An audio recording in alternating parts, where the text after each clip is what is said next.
સુરતમાં 5.29 લાખની સાયબર છેતરપિંડીના કેસમાં સાયબર ક્રાઇમ પોલીસે નાસ્તા ફરતા 2 આરોપીઓને ઝડપી પાડ્યા। શેરબજારમાં 30 થી 150% નફાની લાલચ આપી રોકાણ કરાવાયું અને બાદમાં મની મ્યુઅલ એકાઉન્ટ મારફતે સાયબર ફ્રોડના નાણાં ફેરવવામાં આવતા હોવાનો ખુલાસો થયો છે।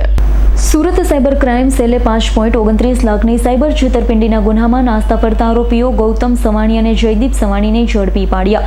આરોપીઓ દ્વારા ફરિયાદીના વોટ્સઅપના W1 ધ વેલ્થ કોડ ગ્રુપમાં જોડાવી શેરબજારમાં રોકાણથી 30 થી 150% સુધીના નફાની લાલચ આપવામાં આવી।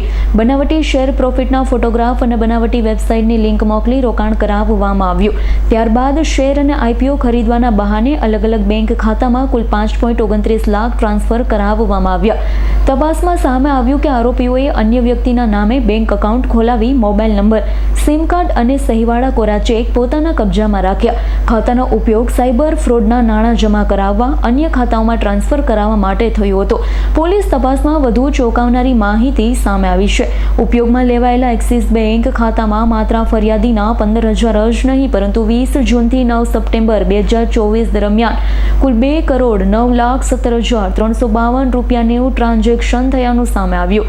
આ મની મ્યુઅલ એકાઉન્ટ અંગે દેશના વિવિધ રાજ્યોમાંથી NCCRP પોર્ટલ પર કુલ 20 અરજીઓ અને ફરિયાદો નોંધેલી હોવાનું પણ તપાસમાં બહાર આવ્યું છે। Bureau report S9 news Surat. અમારી તમામ માહિતીથી અપડેટ રહેવા માટે જોડાયેલા રહો S9 ન્યૂઝ સાથે।